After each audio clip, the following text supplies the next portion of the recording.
नमस्कार दोस्तों, मैं हूं आप सबकी आरजे चित्रा।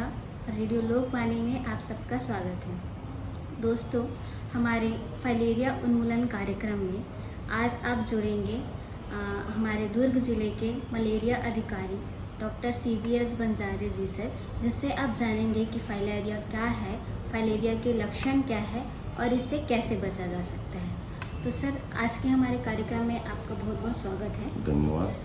सर, तो हम सबसे पहले आपसे जानेंगे कि फाइलेरिया होता क्या है। फाइलेरिया एक प्रकार का पैरासाइट है, माइक्रोफाइलेरिया पैरासाइट जो बोलते हैं, जो दो प्रकार के बैक्टीरिया से होता है, वाउचेरिया ब्रैंकॉप्टी और वाउचेरिया ब्रूगिया मलाइसी, जो क्यूलेक्स मादा क्यूलेक्स मच्छर के काटने से होता है, जो खास करके गंदे पानी में पाया जाता है। जो ब्रैंकॉप्टी है वो गंदे पानी में पाया जाता है, और जो वाउचेरिया ये है आपका मलाई है वो पाया जाता है वनस्पति, जहाँ पे पौधे या झाड़ रहते हैं उस जगह पे मच्छर जो रहता है उसमें ये पैरासाइट मच्छर के पेट में मिलता है। जी सर। तो ये क्या है कि अगर एक नॉर्मल मनुष्य, सामान्य मनुष्य को इन्फेक्टेड या संक्रमित मच्छर काटता है तो ये पैरासाइट मनुष्य के शरीर में चला जाता है, और मनुष्य के शरीर में चले जाने के बाद उसमें जितने भी पैरासाइट रहता है वो धीरे धीरे 6 महीने में ग्रोथ करता है, और ग्रोथ करने के बाद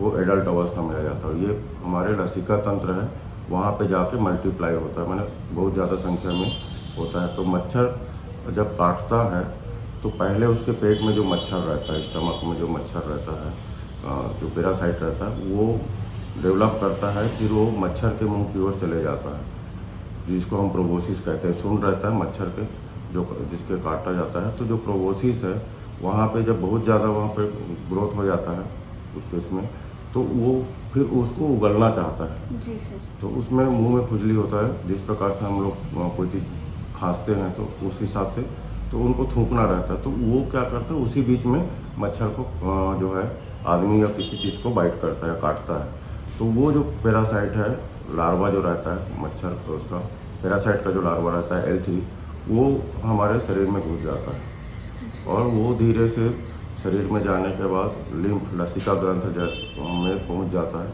और वहाँ उसका ग्रोथ होता है। तो हमारे शरीर में लसिका ग्रंथ में एक जिलेरी है, बाँह के पास वाला रहता है, एक इंग्वाइनर रहता है, पॉपुलेटियर रहता है, पैर के पास रहता है। तो जिस जगह पे वो पहुंचता है उस हिसाब से वो ज़्यादा उस एरिया को संक्रमित करता है। जैसे एक्सिलरी रीजन पे अगर पहुंचा बाँह के बीच में, तो वो क्या है, स्तन को जल्दी प्रभावित करेगा।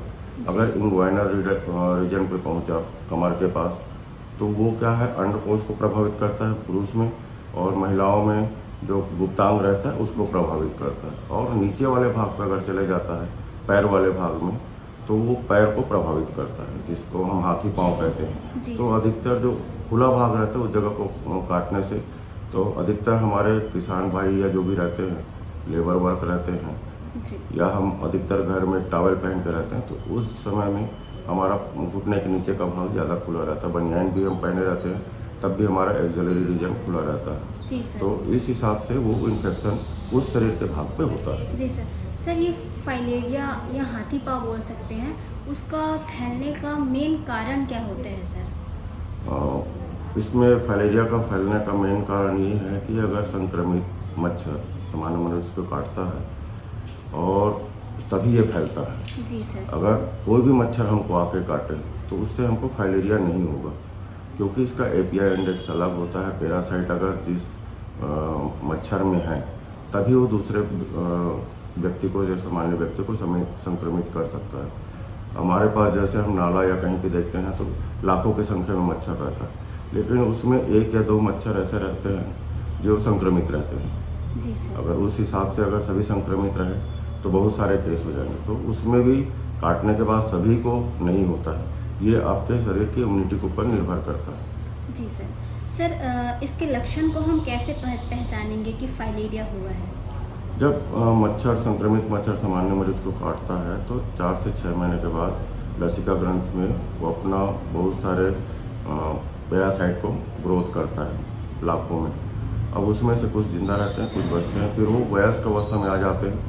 और वयस्क अवस्था में आने के बाद खास करके बारिश के सीज़न पे या दिसंबर जनवरी के सीज़न पे जो ठंड का यहाँ बादल वगैरह आता है, ऐसे सीजन पे ज़्यादा इफेक्ट होता है। और जैसे पैर पे है तो शुरुआती दौर पे हल्का सा बुखार आना, हाथ पैर में दर्द होना, जी मिचलाना, सिर दर्द होना, और उस जगह पे हल्का सा लालिमा आ जाता है जिसको हम एडला कहते हैं, और कई बार उसमें सूजन भी धीरे धीरे आता है।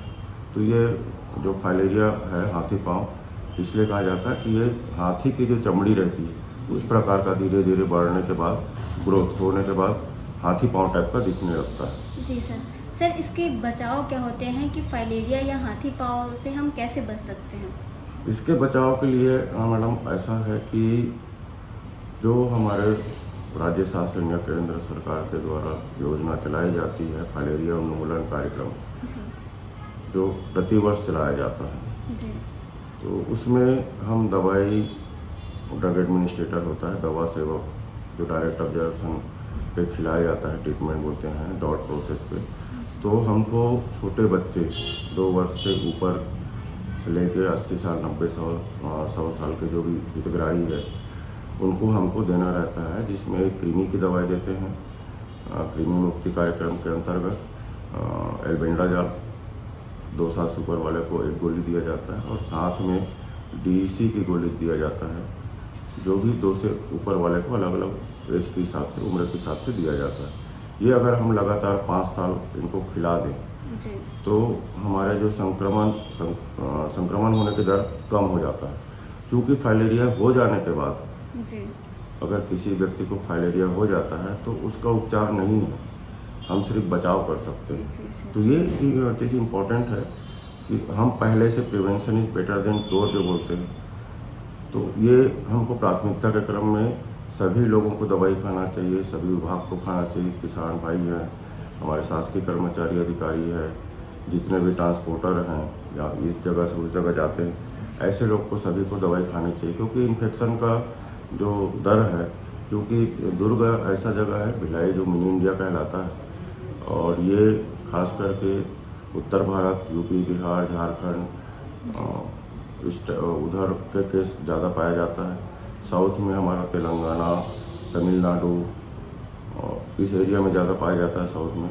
और चूंकि यहाँ पे लोगों का आना जाना रहता है, वहाँ से संक्रमित होकर यहाँ आते हैं, और वो संक्रमित व्यक्ति को नॉर्मल सामान्य मच्छर काटता है, क्यूलेक्स मादा मच्छर, फिर उसके दिन 4-5 दिन, 6 दिन उनके पेट पे रहता है, फिर वो मल्टीप्लिकेशन होने के बाद फिर वो सामान्य व्यक्ति को काटता है। तो ये इस प्रकार से संक्रमण दर फैलता है। जी सर। जो फाइलेरिया से बचाव की दवाई होती है, तो उसे किस उम्र के लोगों को लेना चाहिए और किस प्रकार लेना चाहिए? देखिए, सामूहिक दवा सेवन कार्यक्रम के अंतर्गत हम 2 प्रकार की दवाई सभी हितग्राहियों को प्रदान करते हैं और सामने ही खिलाते हैं, जो हमारे ड्रग एडमिनिस्ट्रेटर रहते हैं।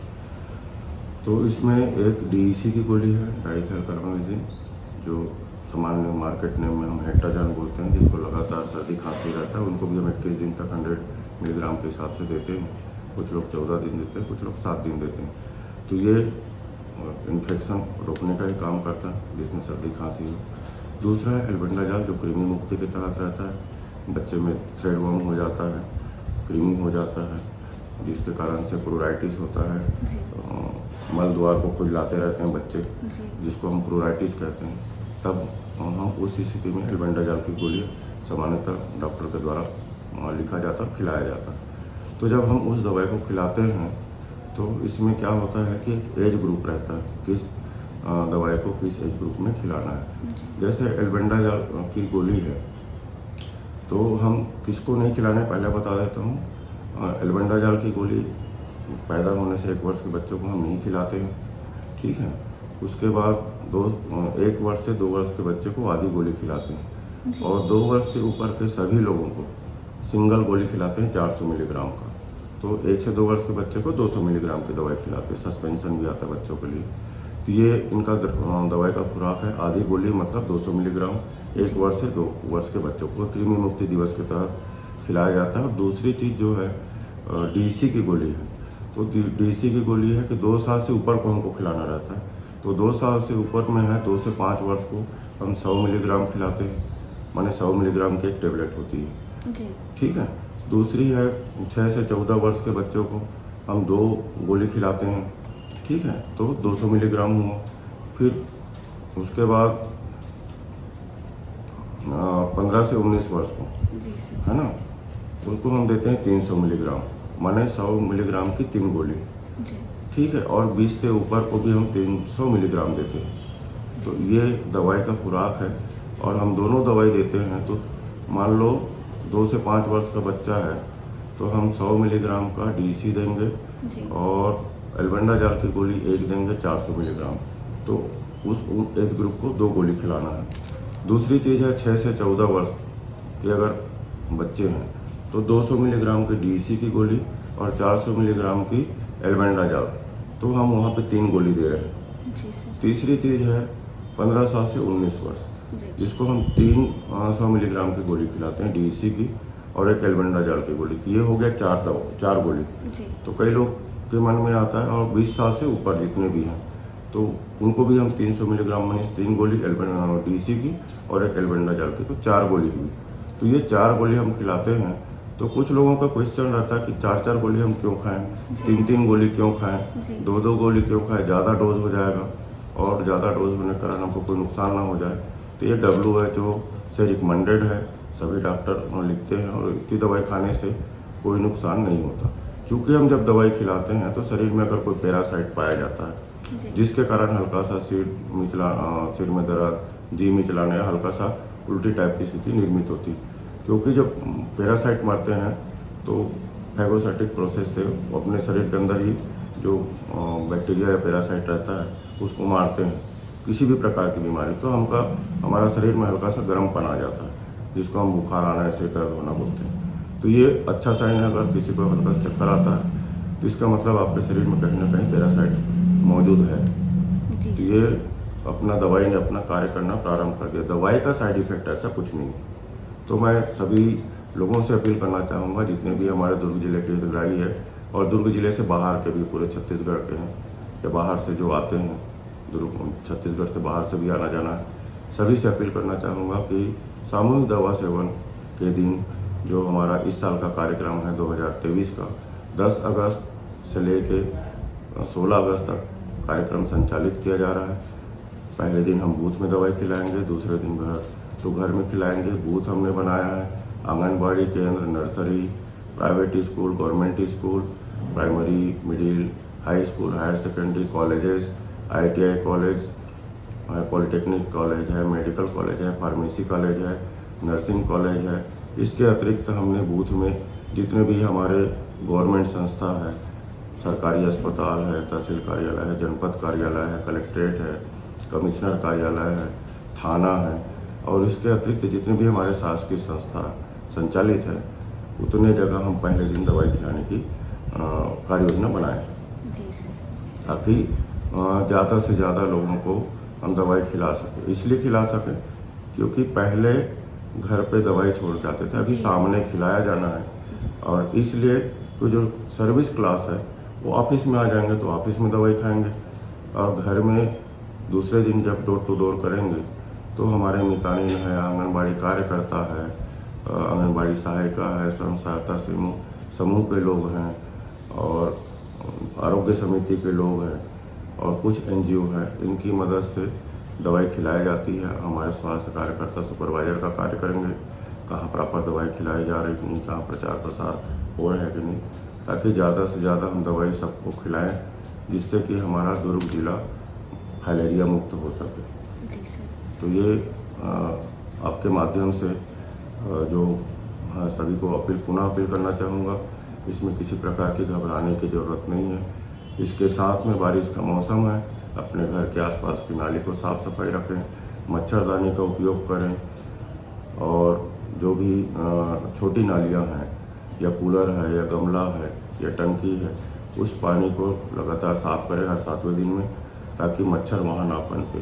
क्योंकि ये क्यूलेक्स मच्छर गंदे पानी में पाया जाता है। चूँकि आपके घर के आसपास कई जगह पानी का भराव क्षेत्र रहता है, वहाँ मिट्टी का तेल या जला हुआ मोबिल ऑयल जो हम अपने मोटरसाइकिल वगैरह में निकालते हैं जले वाले, उसको छिड़के। और इसके लिए हमारे नगर निगम, नगर पंचायत, नगर पालिका में ऑलरेडी कार्य किया जा रहा है।